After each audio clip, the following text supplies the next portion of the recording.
Mes ingrédients pour faire un livre, c'est une chaise, un chat et une fenêtre.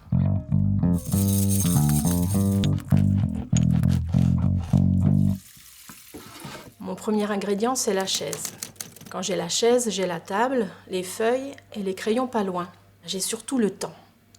Le temps pour poser, pour me poser. Je suis à la fois au travail, en plein chantier et sur ma chaise. D'ailleurs, je dessine beaucoup de chaises dans mes livres. Parfois des monticules de chaises, des échafaudages de chaises, des chaises qui gambadent, des chaises qui vont, qui viennent, qui grandissent. En fait, les chaises, je joue avec.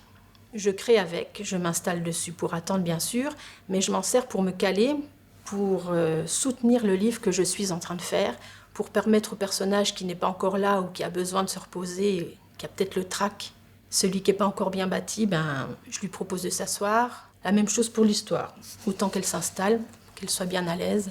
Et puis je pense au livre aussi, au livre lui-même, aux pages.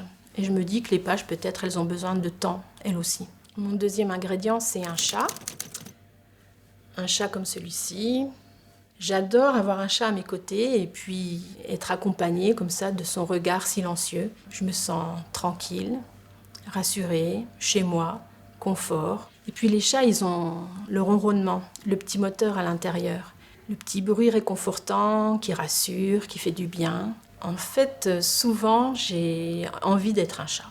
J'ai l'impression qu'ils absorbent tout du monde pendant leur sommeil. Et alors absorber le monde, c'est quelque chose qui me parle. Ou laisser le monde infuser en moi, rester sensible au monde. Mon troisième ingrédient, c'est une fenêtre. Alors une fenêtre parce que je me rends compte que souvent je suis plantée à la fenêtre de mon atelier. J'ai un atelier avec une très longue fenêtre panoramique. Et je reste plantée là à regarder le monde et ma tête s'évade aussi et les idées vont et viennent, prennent le temps aussi de se poser et de s'écrire avec une forme nouvelle.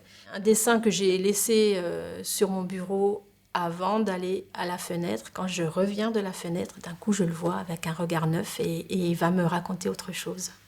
Prenons l'exemple de ces petits-enfants que j'ai dessinés un jour de manière intuitive à la plume.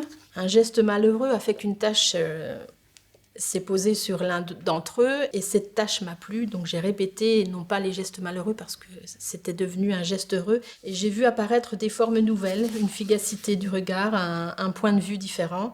J'ai lu le texte de Thomas Scotto aux filles du conte. Je me suis dit que elles étaient là, toutes ces petites filles, et que je pouvais piocher parmi elles et raconter l'histoire de Thomas avec mes tâches, avec mes enfants qui se trouvent au milieu de mes pages et puis qui vont pouvoir raconter quelque chose de nouveau. Et donc la chaise, le chat, la fenêtre, tous les trois, c'est des formes de temps que je garde pour moi et que je veux garder pour moi, qui est peut-être en grande contradiction avec le monde actuel et le temps qu'on zappe, qu'on fragmente, qu'on découpe. La course sans arrêt, moi j'ai envie de me poser. De me poser, de ronronner, d'observer, de rêver, d'être là et ailleurs à la fois.